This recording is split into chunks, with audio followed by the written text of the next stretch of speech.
High friends, welcome to Lakshmi maths. இன்னைக்கு என்ன பார்க்க போறோம்னா குவான்ஸுக்கான 50 டேஸ்க்கான ஸ்டடி பிளான் வந்து கொண்டு போயிட்டு இருக்கோம். இன்னைக்கு நாம பார்க்கக்கூடிய டாபிக் என்ன அப்படின்னு பார்த்தீங்கன்னா ratio and proportion. Okay, already 2 topic வந்து முடிச்சாச்சு. டே 1ல நம்பர் சிஸ்டமும், டே 2ல எல்சிஎம் அண்ட் ஹெச்சிஎஃப்பும் முடிச்சாச்சு. இன்னைக்கு வந்து ரேஷியோ அண்ட் ப்ரொபோர்ஷன். ஸோ இது எல்லாமே உங்களுக்கு ரிவிஷன் கிளாஸஸ் தான். ஸோ இன்னும் டீட்டெயிலாக நீங்கள் பார்க்கணும் அப்படின்னா நம்ம ஆப்ல குவான்ஸுக்கான A to Z சீரிஸும் இருக்கு. அதே மாதிரி ஆல் இன் ஒன் கோர்ஸும் அவைலபிளாக இருக்கு. ஸோ பேசிக்ல இருந்து ஹை லெவல் வரை பார்க்கணும் அப்படின்னா நீங்க அதுல இருக்கக்கூடிய கிளாஸஸை கரெக்டாக பார்த்துக்கோங்க. இது முழுக்க ரிவிஷன் கிளாஸஸ் தான். ஓகே, ஃபர்ஸ்ட் क्वेश्चन பாருங்க. What is the correct descending order of the following ratios? So descending order na என்னது? இறங்கு வரிசை. So descending order na எப்படி எழுதணும்? ஃபர்ஸ்ட் பெரிய நம்பர் எழுதணும், அதுக்கப்புறம் அதை விட சின்னது, அதுக்கப்புறம் அதை விட சின்னது, இந்த மாதிரி எழுதிட்டே போகணும். ஓகே, பின்வரும் விகிதங்களின் சரியான இறங்கு வரிசை என்னன்னு கேட்டிருக்காங்க. ஓகே, ஸோ ஃபர்ஸ்ட் என்ன சொல்லியிருக்காங்க? 11/20, 17/30, 27/50, 7/15. இதை வந்து இறங்கு வரிசையில கரெக்டா எழுதணும். ஓகேவா? ஸோ எந்த ஆப்ஷன்ல கரெக்டா டிசெண்டிங் ஆர்டர்ல எழுதியிருக்காங்கிறத கண்டுபிடிக்கணும். இதை 2 வேல சால்வ் பண்ணலாம். ஒன்னு என்ன அப்படின்னு பாத்தீங்கன்னா 20, 30, 50, 15 இதுக்கு எல்சிஎம் எடுத்துட்டு டினாமினேட்டர் இருக்கு இல்லையா, பகுதி எல்லாத்தையும் ஒரே மாதிரி கொண்டு வந்து எது பெருசு எது சின்னதுன்னு ஈஸியா கண்டுபிடிச்சிடலாம். இன்னொரு வே ஆஃப் சால்விங் என்ன அப்படின்னு பாத்தீங்கன்னா டைரக்டா டிவைட் பண்றது. ஸோ இப்படி டிவைட் பண்ணிட்டும் நீங்க வந்து கண்டுபிடிக்கலாம். ஓகே, ஸோ இப்படி கண்டுபிடிச்சீங்கன்னா உங்களுக்கு என்ன வரும்? ஃபர்ஸ்ட் 2ஆம் வைப்பர்ல கட் பண்ணீங்கன்னா 10, 2, 20. ஸோ 5.5 இருக்கும். ஸோ திருப்பி ஒரு டிஜிட் தள்ளி புள்ளி வச்சீங்கன்னா 0.55 கிடைக்கும். அதுக்கப்புறம் என்ன இருக்கு? 17/30 இருக்கு. ஸோ 17/30 அதே மாதிரி கட் பண்ணுங்க. 10, 3, 30. திருப்பி என்ன வரும்? 5, 3, 15. ஸோ 6, 3, 18, 18 போயிட்டு இருக்கும். கீழே ஒரு 10 இருக்கா? ஸோ ஒரு டிஜிட் தள்ளி புள்ளி வச்சீங்கன்னா 0.566 போகும். அடுத்து என்ன இருக்கு? 27/50 இருக்கு. ஸோ 27/50 போது ஃபர்ஸ்ட் இல்லைன்னா இந்த மாதிரி டிவைட் பண்ணிருங்க. 27 உள்ள போடுங்க, 50 இங்க போடுங்க. ஸோ ஒரு 0 சேர்த்துக்கோங்க. ஸோ 0 சேர்த்தீங்க அப்படின்னா என்ன வரும்? 5 தடவை போகுமா? 250. ஸோ திருப்பி என்ன இருக்கும்? 20 இருக்கும். ஸோ திருப்பி எத்தனை தடவை போகும்? 4 தடவை போகும். அப்போ இதோட வேல்யூ 0.54. அடுத்து 7/15 இருக்கு. ஸோ 7/15 போது டிவைட் பண்ணும்போது என்ன கிடைக்கும்? அதே மாதிரி 7 உள்ள போடுங்க, 15 வெளியே போடுங்க. ஸோ 0.0 சேர்த்தீங்க அப்படின்னா 4, 15, 60. 5, 15 போது 75 ஆயிரும். ஸோ திருப்பி 6, 15, 90 அப்படிதானே? ஸோ 6, 15, 90 ஒரு 0 சேர்க்கும் போது ஓகே 0.46 கிடைக்கும் இதை டிவைட் பண்ணும்போது. ஓகே, இப்போ ஈஸியா எது பெருசு எது சின்னதுன்னு சொல்லிடலாமா? இருக்கிறதுலே பெரிய நம்பர் எது? 0.55 இருக்கு, 0.56 இருக்கு, 0.54 இருக்கு, 0.46 இருக்கு. இது இருக்கிறதுலே எது பெருசு? இதுதான் பெருசு. அப்படி எது பெருசுன்னு உங்களுக்கு அந்த பாயிண்ட்ல வச்சு கண்டுபிடிக்க தெரியலனா எல்லாமே 2 டிஜிட் தள்ளி தானே புள்ளி இருக்கு. ஸோ எல்லாத்தையும் என்ன பண்ணிருங்கன்னா 100ஆல மல்டிப்ளை பண்ணிருங்க. 100ஆல மல்டிப்ளை பண்ணா இது 55 மாறும், இது 56, இது 54, இது 46 மாறும். இப்போ ஈஸியா எது பெரிய நம்பர்னு சொல்லிடலாமா? அப்ப எது பெரிய நம்பர்? இங்க 56 இருக்கா? அப்போ 17/30 தான் இருக்கிறதுலே பெருசு. ஓகே, அதை விட கொஞ்சம் சின்னது 56 விட கொஞ்சம் சின்னது என்னது? இங்க 55 இருக்கு. அப்போ என்னது? 11/20. ஸோ அதுக்கப்புறம் இதை விட கொஞ்சம் சின்னது பார்க்கணும். ஓகே, ஸோ இதை விட கொஞ்சம் சின்னதுன்னா 0.54, அதாவது 54 இருக்கு. ஸோ 27/50 போட்டுடலாம். லாஸ்டா மிச்சம் இருக்குது என்னது? 7/15 இருக்கு. ஸோ 7/15 இங்க தூக்கி போட்டுடலாம். ஓகே, ஸோ இந்த ஆர்டர் எந்த ஆப்ஷன்ல இருக்கு? 17/30, 11/20, 27/50, 7/15. ஓகே, ஸோ இதுல மட்டும் தான் இந்த ஆப்ஷன் நாம எழுதியிருக்க இந்த ஆர்டர் கரெக்டா இருக்கு. ஸோ அப்போ ஆப்ஷன் பி தான் கரெக்ட். ஓகே, கிளியரா புரிஞ்சிருச்சா? அடுத்த क्वेश्चन போலாமா? So ரெண்டாவது क्वेश्चन பாருங்க. A sum of money is to be divided among P, Q, R in the ratio 7:9:4. If P gets rupees 1500 more than R, then find the difference between the shares of P and Q ன்னு சொல்லியிருக்காங்க. So என்ன சொல்லியிருக்காங்கன்னா ஒரு குறிப்பிட்ட amount தொகை இருக்கு. அந்த தொகையை வந்து P, Q, R 3 பேர்கிட்டையும் பிரிச்சு கொடுக்குறாங்க. Pக்கு 7 பங்கு, Qக்கு 9 பங்கு, Rக்கு 4 பங்கு போகுது. ஓகே, இப்போ P வாங்கக்கூடிய பணத்துக்கும் R வாங்கக்கூடிய பணத்துக்கும் உள்ள வித்தியாசம் எவ்வளவு அப்படின்னு பாத்தீங்கன்னா 1500 ரூபாய். அப்படின்னா Pக்கும் Qக்கும் உள்ள வித்தியாசம் என்னன்னு கேட்டிருக்காங்க. ரொம்பவே ஈஸியான क्वेश्चन தான். ஓகே, 7:9:4 என்ற விகிதத்தில் ஒரு தொகையை P, Q மற்றும் Rக்கு இடையில் பிரிக்க வேண்டும். ஆரை விட P 1500 ரூபாய் அதிகமாக பெற்றால் P மற்றும் Qவின் பங்குகளுக்கு இடையே உள்ள வித்தியாசத்தை கண்டறியவும் சொல்லியிருக்காங்க. ஓகே, ஸோ மொத்த அமௌண்ட் எவ்வளவு? 1500. 3 பேருக்கு எவ்வளவு ஷேர் கொடுக்குறோம்? Pக்கு 7 பங்கு, Qக்கு 9 பங்கு, Rக்கு 4 பங்கு. ஸோ P, Q, Rன்னு எழுதியாச்சு. இங்க என்ன சொல்லியிருக்காங்க? ஆரை விட P வந்து 1500 ரூபாய் அதிகமா வாங்குறான். ஆரை விட P 1500 ரூபாய் அதிகமா வாங்குறான்னா என்ன சொல்லலாம்? Pக்கும் Rக்கும் உள்ள வித்தியாசம் 1500 ரூபான்னு சொல்லிடலாமா? அப்போ Pக்கு எவ்வளவு பங்கு போகுது? 7 பங்கு போகுது. Rக்கு எத்தனை பங்கு போகுது? 4 பங்கு போகுது. அப்போ 7 - 3 வித்தியாசம் எவ்வளவு பங்கு வருது? 3 பங்கு வித்தியாசம் வருது. ஓகே, அப்ப அந்த வித்தியாசம் எதுக்கு ஈக்குவலா இருக்கும்? இந்த 1500 ரூபாய்க்கு ஈக்குவலா இருக்குமா? புரியுதா? ஏன்னா क्वेश्चनல என்ன சொல்லியிருக்காங்கன்னா ஆரை விட பி 1500 ரூபாய் எக்ஸ்ட்ரா வாங்குறான்னு சொல்லியிருக்காங்க. அப்போ இதுக்கு என்ன அர்த்தம்? பிக்கும் ஆருக்கும் உள்ள டிஃபரன்ஸ் எடுத்தீங்கன்னா அதுதான் 1500ன்னு சொல்றாங்க. நான் பியோடது 7 பங்கு இருக்கு, ஆரோடது 4 பங்கு இருக்கு. நான் வித்தியாசம் எடுத்தேன்னா எனக்கு 3 பங்கு கிடைக்கும். இந்த 3 பங்கு எதுக்கு ஈக்குவலா இருக்கும்? 1500க்கு ஈக்குவலா இருக்கும். இதுல இருந்து 1 பார்ட் கண்டுபிடிங்க. 1500 டிவைடட் பை 3ங்கும் போது உங்களுக்கு எவ்வளவு வரும்? 1 பார்ட் வந்து 500 ரூபாய் வரும். ஓகேவா? இப்போ எனக்கு என்ன கேட்டிருக்காங்கன்னா P மற்றும் Qவின் பங்குகளுக்கு இடையே உள்ள வித்தியாசம் என்னன்னு கேட்டிருக்காங்க. Pக்கும் Qக்கும் உள்ள வித்தியாசம். ஸோ P எவ்வளவு வாங்குறான்? 7 பங்கு வாங்குறான். Q எவ்வளவு வாங்குறான்? 9 பங்கு வாங்குறான். ரெண்டு பேருக்கும் வித்தியாசம் எவ்வளவு? வித்தியாசம்னா என்ன அர்த்தம்? 2ஐயும் கழிக்கணும்னு அர்த்தம். அப்போ 9ல 7 போச்சுன்னா எத்தனை? 2 பங்கு. ஓகே, அப்போ P மைனஸ் Qவுக்கும் Pக்கும் உள்ள வித்தியாசம், இல்லைன்னா Pக்கும் Qக்கும் உள்ள வித்தியாசம் கூட சொல்லலாம். ஓகே, அப்போ 1 பார்ட் 500, இவங்க ரெண்டு பேருக்கும் உள்ள வித்தியாசம் 2 பங்கு. ஒரு பங்கு 500னா 2 பங்கு எவ்வளவு வரும்? 2 × 500 1000 ரூபாய் வரும். ஓகே, அப்போ Pக்கும் Qக்கும் உள்ள வித்தியாசத்துக்கான அமௌண்ட் எவ்வளவு? 1000 ரூபாய். 1000ங்கிறது ஆப்ஷன் சி. ஓகே, கிளியரா புரியுதா? சப்போஸ் இதே கொஸ்டின்ல Pக்கு கிடைக்கக்கூடிய தொகை எவ்வளவு, Qக்கு கிடைக்கக்கூடிய தொகை எவ்வளவு, Rக்கு கிடைக்கக்கூடிய தொகை எவ்வளவுன்னு கொஸ்டின் கேட்டிருந்தாங்கன்னா என்ன பண்ணுவீங்க? ஒரு பங்கு 500னா Pக்கு கிடைக்கக்கூடிய தொகை எவ்வளவு? 7 பங்கு. ஸோ 7 × 500 எவ்வளவு? 3500. சப்போஸ் எக்ஸாம்ல Qக்கு கிடைக்கக்கூடிய தொகை எவ்வளவுன்னு கேட்டிருக்காங்கன்னா ஒரு பங்கு 500, Qக்கு 9 பங்கு கிடைக்கும். ஸோ 9 × 500 4500. ஸோ இதே ஆருக்கு கேட்டாங்கன்னா ஆரோடது 4 பங்கு. ஸோ 4 × 500 2000. ஓகே, ஸோ இப்போ எல்லாத்தையும் கூட்டி பார்த்தீங்க அப்படின்னா உங்களுக்கு எவ்வளவு வந்துடும்? அந்த டோட்டல் அமௌண்ட் வந்துடும். டோட்டல் அமௌண்ட் எவ்வளவு கொடுத்துருந்தாங்க? டோட்டல் அமௌண்ட்டே கொடுக்கலையா? ஓகே, ஸோ அப்போ இது எல்லாத்தையும் கூட்டினீங்கன்னா மொத்தமாக உள்ள அமௌண்ட் கிடைச்சிரும். மொத்தமாக எவ்வளோ இருக்கும்? 7 7 1 8 10,000 ரூபாய். ஸோ மொத்தம் இந்த 10,000 ரூபாயை தான் என்ன பண்ணியிருக்காங்க? PQRக்கு வந்து பிரித்து கொடுத்துருக்காங்க. ஓகே, கிளியராக புரியுதா? ஸோ இதுதான் ரேஷியோ அண்ட் ப்ரொபோர்ஷன்னா ஒன்றும் இல்லை, பங்கு வைக்கிறது. மொத்தமாக இருக்க அமௌண்ட்டை பங்கு வைக்கிறது, இல்லை இருக்கக்கூடிய பர்சனுக்குள்ள எவ்வளோ கிடைச்சிருக்கோ அதுக்கு டிஃபரன்ஸ் எடுக்கிறது, அந்த மாதிரி கொஸ்டின்ஸ் தான் கேட்பாங்க. இது இருக்கிறதுலே ரொம்ப ஈஸியான டாபிக். நீங்கள் ப்ராஃபிட் அண்ட் லாஸ் போகும்போதும் அதை என்ன பண்ணுவீங்க அப்படின்னு பார்த்தீங்கன்னா ரேஷியோவாக கன்வெர்ட் பண்ணிட்டீங்க அப்படின்னா எது செல்லிங் ப்ரைஸு, எது காஸ்ட் ப்ரைஸு, எது மார்க் ப்ரைஸுங்கிறத ஈஸியாக கொண்டு வந்துடலாம். ஸோ ரேஷியோ வந்து பேசிக். ஸோ நீங்கள் ப்ராஃபிட் அண்ட் லாஸ் போனாலும் சரி, சிம்பிள் இன்ட்ரெஸ்ட், காம்பவுண்ட் இன்ட்ரெஸ்ட் போனாலும் சரி, ரேஷியோ கான்செப்ட் வச்சு ரொம்ப ஈஸியாக ஷார்ட்கட்டில் ஃபார்முலாவே இல்லாமல் நாங்கள் சால்வ் பண்ணிடலாம். ஓகே, அடுத்த கொஸ்டின் போயிடுவோமா? ஸோ இந்த கொஸ்டினில் என்ன சொல்லியிருக்காங்க? the expenditure and savings of a person are in the ratio of 4:3. ஒருத்தரோட செலவு மற்றும் சேமிப்பு, இது அவரோட எக்ஸ்பெண்டிச்சர், இது அவரோட சேவிங்ஸ், அதோட விகிதம் என்ன சொல்லியிருக்காங்கன்னா 4:3 சொல்லியிருக்காங்க.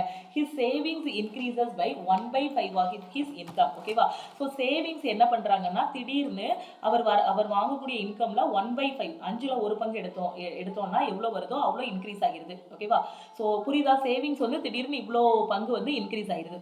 ஓகே, ஆனா இன்கம் வந்து அதே அளவு தான் வருது. இனிஷியலா எவ்வளவு இன்கம் வந்துட்டு இருக்கோ அந்த இன்கம் தான் இப்பவும் வந்துட்டு இருக்கு. Okay, what is the new ratio of expenditure and savings? அப்போ செலவுக்கும் சேமிப்புக்கும் உள்ள புதிய விகிதம் என்னன்னு கேட்டிருக்காங்க. ஓகே, ரொம்ப ஈஸியான கொஸ்டின் தான். ஒரு நபரின் செலவு மற்றும் சேமிப்பு வந்து 4:3 என்ற விகிதத்தில் உள்ளது. அவரது வருமானத்தில் 1/5 சேமிப்பு அதிகரிக்கிறது. ஸோ அவர் வருமானத்துல 1/5 எடுத்தீங்க அப்படின்னா அந்த அமௌண்ட் என்ன ஆகுது? சேமிப்பு கூட எக்ஸ்ட்ரா வருது. ஓகேவா? ஸோ ஏற்கனவே சேமிப்பு வந்து ஒரு 5 ரூபா சேர்த்து வச்சிருக்காரு அப்படின்னா இப்போ அவருக்கு வரக்கூடிய இன்கம்ல ஒரு 1/5 எடுத்தீங்கன்னா எவ்வளோ வரும்? 1 ரூபாய் வரும். ஸோ இப்போ சேமிப்பு என்னவாகுதுன்னா 6 ரூபாய் ஆகுது. ஓகே, அதுதான் இதுக்கு மீனிங். மற்றும் வருமானம் வந்து அப்படியே இருக்கு, வருமானத்துல எந்த மாற்றமும் கிடையாது. ஆனா என்ன பண்றாரு? சேமிப்பை மட்டும் அதிகப்படுத்துறாரு. அப்போ சேமிப்பை அதிகப்படுத்துறாரு, வருமானம் அப்படியே இருக்குன்னா என்ன நடக்குங்க? செலவை கம்மி பண்ணிடுவாரு. அப்படிதானே? செலவு மற்றும் சேமிப்போட புதிய விகிதம் என்னன்னு கேட்டிருக்காங்க. ரொம்ப ஈஸி தான் இது, நம்மளோட டே டு டே லைஃபோடையே நம்ம கம்பேர் பண்ணிக்கலாம். ஓகே, இப்போ ஒருத்தர் இருக்காரு, அவரோட செலவு சேமிப்பு சொல்லியிருக்காங்க. ஸோ எக்ஸ்பெண்டிச்சர் எவ்வளவு இருக்கு? செலவு வந்து 4 பங்கு இருக்கு. சேமிப்பு சேவிங்ஸ் வந்து எவ்வளோ இருக்கு அப்படின்னு பார்த்தீங்கன்னா 3 பங்கு வந்து சேமிப்பு இருக்கு. ஓகே, இப்போ நான் என்ன பண்ணிக்கிறேன்னா என்னோட செலவு வந்து 400 ரூபாய் நான் அசியூம் பண்ணிக்கிறேன். ஏன்னா 4 பங்கு இருக்கா, ஏன்னா எனக்கு கொஞ்சம் பெரிய நம்பரை எடுத்துட்டேன்னா 0வை கட் பண்ணுறதுக்கு ஈஸியாக இருக்கும். அதனால நான் 400ன்னு அசியூம் பண்ணிக்கிறேன். அப்படியே 4ன்னு வச்சுனாலும் பண்ணலாம், கொஞ்சம் கால்குலேஷனில் கஷ்டமாக இருக்கும். 400ன்னு தான் எடுக்கணும் இல்லை, 40ன்னு கூட எடுத்துக்கலாம், இல்லை 4000 கூட எடுத்துக்கலாம், இல்லை 40,000 கூட எடுத்துக்கலாம். ஓகேவா? ஸோ செலவு வந்து எவ்வளோ ஆகுது அப்படின்னு பார்த்தீங்கன்னா எக்ஸ்பெண்டிச்சர் வந்து நான் 400ன்னு அசியூம் பண்ணிக்கிறேன். சேமிப்பையும் அதே மாதிரி 100ஆல் மல்டிப்ளை பண்ணிக்கிறேன். எனக்கு சேவிங்ஸ் வந்து எவ்வளவு வருது அப்படின்னு பார்த்தீங்கன்னா 300ன்னு நான் வச்சுக்கிறேன். ஸோ இந்த அசம்ஷன் தான், இது எப்படினாலும் அசியூம் பண்ணிக்கலாம். 100 வச்சு மல்டிப்ளை பண்ணினாலும் அசியூம் பண்ணிக்கலாம், இல்லை 1000 வச்சு மல்டிப்ளை பண்ணினாலும் அசியூம் பண்ணிக்கலாம், உங்களோட இஷ்டம். ஓகே, இப்போ செலவு எவ்வளவு இருக்கு? 400 ரூபாய். சேமிப்பு எவ்வளவு இருக்கு? 300 ரூபாய் இருக்கு. அப்போ வருமானம் எவ்வளவு வரும்? இன்கம் எவ்வளவு வரும்?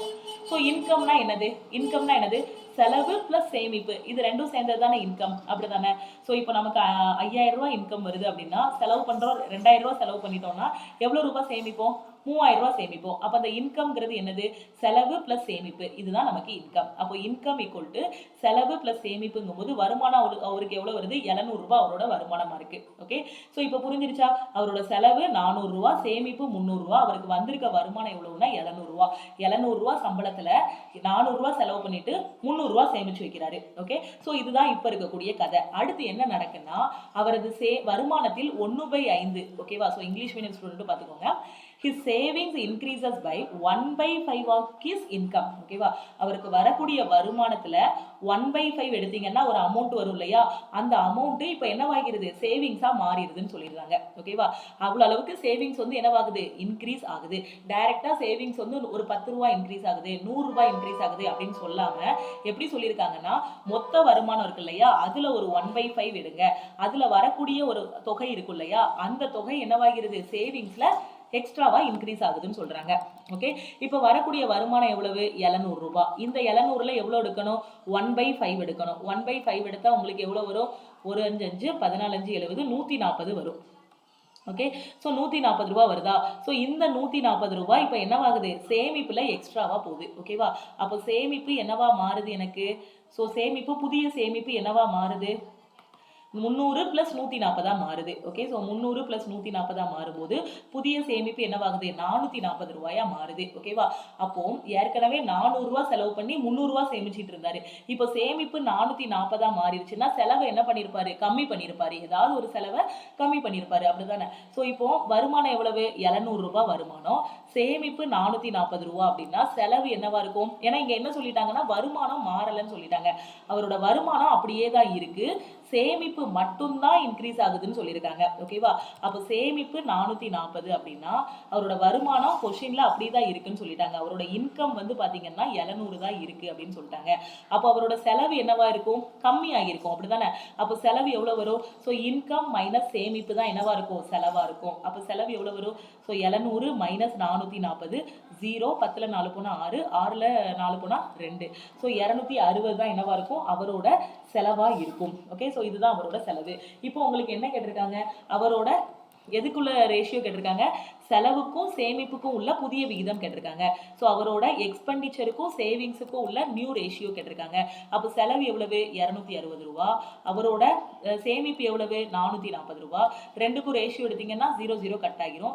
13 2 26, 2 2 வரும். ஓகே, 13:22 வரும். அவரோட செலவு மற்றும் சேமிப்போட விகிதம் 13:22. 13:22ங்கிறது ஆப்ஷன் சி. ஓகே, கிளியரா புரியுதா? ஸோ எல்லா ஸ்டூடெண்ட்டும் என்ன தப்பு பண்ணுவாங்கன்னா கான்செப்டை புரியாம நமக்கு வந்து சேமிப்பு தானே மாறுது, அப்போ செலவு அப்படிதான் இருக்கும், செலவு வந்து 400 தான் அப்படின்னு எடுத்து பண்ணிடுவாங்க. சேமிப்பு அதிகமாயிருச்சு, வருமானம் அப்படியே தான் இருக்கு அப்படின்னா செலவு என்னவா இருக்கும்? கம்மியா இருக்கும், அப்படிதானே? இப்போ நீங்க 700 ரூபாய் மாசம் சம்பாதிக்கிறீங்க. ஓகே, ஸோ மாசம் 700 ரூபாய் சம்பாதிக்கிறீங்க. இனிஷியலா 400 ரூபாய் செலவு பண்றீங்க, சேமிக்கிறது 300 ரூபாய் ஆகிருது. 300 ரூபாய் சேமிச்சு வைக்கிறீங்க. திடீர்னு ஏதோ ஒரு செலவை கம்மி பண்றீங்க. அப்படி கம்மி பண்ணும்போது என்னவாகும்? சேமிப்பு ஒரு 140 ரூபாய் எக்ஸ்ட்ராவா சேமிக்கிறீங்க. அப்போ எவ்வளவு வரும்?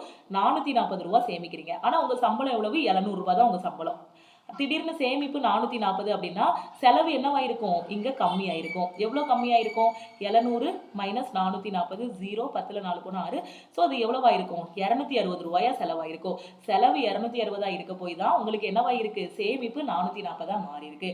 அந்த செலவு 260 அவங்க டைரக்டா கொடுக்காம என்ன சொல்லியிருக்காங்கன்னா மொத்த வருமானத்துல 1/5 எடுத்தீங்கன்னா அவ்வளவுதான் சேமிப்பு இன்க்ரீஸ் ஆகுதுன்னு சொல்லியிருக்காங்க. ஓகே, தெளிவா புரிஞ்சிருச்சா? அடுத்த கொஸ்டின் போகுமா? டவுட் இருந்துச்சுன்னா நீங்க வந்து கமெண்ட்ல சொல்லுங்க. இந்த கொஸ்டின்ல பாருங்க, இது ரொம்ப ஈஸியான question. x y z w are in fourth proportion. So எல்லாமே இதுல இருக்கு, fourth proportionல இருக்கு. x வந்து 3, y வந்து 13, w வந்து 39 அப்படின்னா z ஓட வேல்யூ என்ன? x y z மற்றும் w ஆகியவை 4வது விகிதத்தில் இருந்தால் x ஓட வேல்யூ இது, y ஓட வேல்யூ 13, w ஓட வேல்யூ 39 அப்படின்னா z ஓட வேல்யூ என்னன்னு கேட்டிருக்காங்க. இப்போ உங்களுக்கு ஒரு கான்செப்ட் தெரியும். ரேஷியோ அண்ட் ப்ரொபோர்ஷன் படிக்கும் போதே தேர்ட் ப்ரொபோர்ஷன்னா என்ன, ஃபோர்த் ப்ரொபோர்ஷன்னா என்ன, மீன் ப்ரொபோர்ஷன்னா என்னன்னு படிச்சிருப்பீங்க. அப்போ a b c d இவங்க 4 பேருமே இந்த 4 லெட்டருமே ஃபோர்த் ப்ரொபோர்ஷன்ல வருதுன்னா எப்படி எழுதலாம்? a/b = c/d ன்னு எழுதலாம், அப்படிதானே? அதே இது இப்போ இங்க என்ன இருக்கு? x y z w ன்னு இருக்கு. So x y z w இருக்கு. இதை ஃபோர்த் ப்ரொபோர்ஷன்ல எழுதும்போது எப்படி எழுதலாம்? ஏபிசிடி எழுதும் போது a by b equal to c by d ன்னு எழுதுறீங்க. அப்போ இதை எப்படி எழுதலாம்? x by y equal to z by w ன்னு எழுதலாம். இதுதான் என்னது ஃபோர்த் ப்ரொபோர்ஷனில் எழுதுறது. ஓகேவா? ஸோ இந்த மாதிரி இதை எழுதலாமா? ரேஷியோவில் 4 இது இருந்துச்சுன்னா x by y equal to z by w ன்னு எழுதலாம். எக்ஸோட வேல்யூ என்னது 3, ஒய்யோட வேல்யூ என்னது 13, இசட்டோடது என்னது? இசட்டோடது தான் கண்டுபிடிக்கணுமா? ஸோ இசட்டு, டபிள்யூவோடது என்னது? டபிள்யூவோடது என்னது 13, சாரி டபிள்யூவோடது 39. அவ்வளோதான். இனிமேல் நார்மல் சிம்பிளிஃபிகேஷன் தான், ரொம்ப ஈஸியான கொஸ்டின் தான். ஸோ 1 13 13 3 13 39. ஸோ இசட்டோட வேல்யூ என்ன வரும்? இந்த 3 இந்த பக்கம் கொண்டு போயிருங்க. ஸோ 3 × 3ங்கும் போது இசட்டோட வேல்யூ என்ன வரும்? 9 கிடைக்கும். 9ங்கிறது ஆப்ஷன் டி. ஓகே, கிளியராக புரிஞ்சிருச்சா? அடுத்த கொஸ்டின் போகலாமா? ஸோ இந்த கொஸ்டினில் பாருங்க, the monthly income of Ravi and Shivu are in the ratio 1:2 and their monthly expenditure are in the ratio 1:3. If each saves ₹4,000 per month then find the monthly income of Shiv. ஓகேவா? என்ன சொல்லியிருக்காங்கன்னா 2 பேர் இருக்காங்க, ஒருத்தர் ரவி, இன்னொருத்தர் வந்து ஷிவ். ஓகேவா? இவங்க 2 பேரோட இன்கமோட ரேஷியோ பார்த்தீங்கன்னா 1:2 இருக்கு. அவங்களோட எக்ஸ்பெண்டிச்சரோட ரேஷியோ பார்த்தீங்கன்னா 1:3 இருக்கு. இப்போ 2 பேருமே 4000 ரூபாய், ஒரு மாசத்துக்கு 4000 ரூபாய் சேமிக்கிறாங்க அப்படின்னா சிவா இருக்கா இல்லையா, ஷிவ் இருக்கா இல்லையா, அவனோட இன்கம் என்னன்னு கேட்டிருக்காங்க. ரொம்பவே ஈஸியான கொஸ்டின் தான். ரவி மற்றும் சிவ் ஆகியோரின் மாத வருமானம் 1:2 என்ற விகிதத்தில் உள்ளது. அப்போ அவங்களோட இன்கம் வந்து என்ன ரேஷியோல இருக்கு? ரவி சிவா இல்லைனா ஷிவ் எப்படினாலும் வச்சுக்கோங்க, 1:2. ஓகே, மற்றும் அவர்களின் மாத செலவுகள், ஸோ அவங்களோட எக்ஸ்பெண்டிச்சர் செலவு பார்த்தீங்கன்னா ரவி சிவா 1:3ங்கிற விகிதத்தில் இருக்கு. ஓகே, ஒவ்வொருவரும் மாதம் வந்து 4000 ரூபாய் சேமிக்கிறாங்க. ரவியும் 4000 ரூபாய் தான் சேமிக்கிறான், சிவாவும் எவ்வளோ ரூபாய் சேமிக்கிறான்? ஷிவும் 4000 ரூபாய் தான் சேமிக்கிறான். ஓகே, அப்போ சிவா இருக்கா இல்லையா, ஷிவ், அவனோட மாத வருமானம் என்னன்னு கேட்டிருக்காங்க. சிவாவை தான் செல்லமா ஷிவ்னு நீங்க சொல்லியிருக்காங்க. ஓகேவா? ஷிவோட மாத வருமானம் என்னன்னு கேட்டிருக்காங்க. ஓகே, உங்களுக்கு என்ன தெரியும்? Income equal to expenditure plus சேவிங்ஸ்ன்னு தெரியுமா? வருமானம் ஈக்குவல் டு செலவு பிளஸ் சேமிப்புன்னு தெரியும். அப்படிதானே? இதான கான்செப்ட். இப்போ நமக்கு என்ன தெரியும்? 2 பேருமே எவ்வளவு சேமிக்கிறான்? ரவியும் 4000 ரூபாய் சேமிக்கிறான், ஷிவும் 4000 ரூபாய் சேமிக்கிறான். அப்போ இதுல இருந்து சேமிப்பு, அதாவது சேவிங்ஸ் ஈக்குவல் டு என்ன சொல்லலாம்? இன்கம் மைனஸ் எக்ஸ்பெண்டிச்சர்னு சொல்லலாமா? புரியுதா நான் சொல்லியிருக்க கான்செப்ட்? இதை வச்சுதான் நாம இந்த சம்மை சால்வ் பண்ண போறோம். ஓகே, இப்போ இன்கம் மைனஸ் எக்ஸ்பெண்டிச்சர், ரவியோட இன்கம் எவ்வளவு? 1 பார்ட், இவன் ரவியோட செலவு எவ்வளவு? அதே 1 பார்ட் தான். அப்ப இன்கம் எல்லாத்தையும் நான் எப்படி எடுத்துக்கிறேன்னா, அந்த இதோட மடங்கு பாத்தீங்க அப்படின்னா இதுக்குள்ள மடங்கு வேற மாதிரி இருக்கும், எக்ஸ்பெண்டிச்சருக்குள்ள மடங்கு வேற மாதிரி இருக்கும். ஸோ அதனால நம்ம இதை எக்ஸ்ன்னு வச்சுக்கலாம், இதை ஒய்ன்னு வச்சுக்கலாம். அதாவது சிம்பிளா சொல்ல போனோம்னா ரவியோட இன்கம் வந்து எக்ஸ்ன்னு வச்சுக்கலாம், ஷிவோட இன்கம் வந்து 2x வச்சுக்கலாம், ரவியோட சேமிப்பு வந்து ஒய்ன்னு வச்சுக்கலாம், ஷிவோட சேமிப்பு வந்து 3y வச்சுக்கலாம். ஓகேவா? அப்போ இன்கம் மைனஸ் எக்ஸ்பெண்டிச்சர் தான் உங்களுக்கு என்னது? சேவிங்ஸ். வருமானம் மைனஸ் செலவு தான் என்னது? சேமிப்பு. இவனோட வருமானம் எக்ஸ், இவனோட செலவு எவ்வளவு? ஒய். ரவி எடுத்துக்கிறேன், ரவி x ரூபாய் சம்பாதிக்கிறான், y ரூபாவை செலவு பண்ணிட்டான்னா அவனோட வருமானம் எவ்வளோ இருக்கும்? சாரி, அவனோட சேமிப்பு எவ்வளோ இருக்கும்? இன்கம் வந்து x ரூபாய் வருது, அவனோட செலவு y.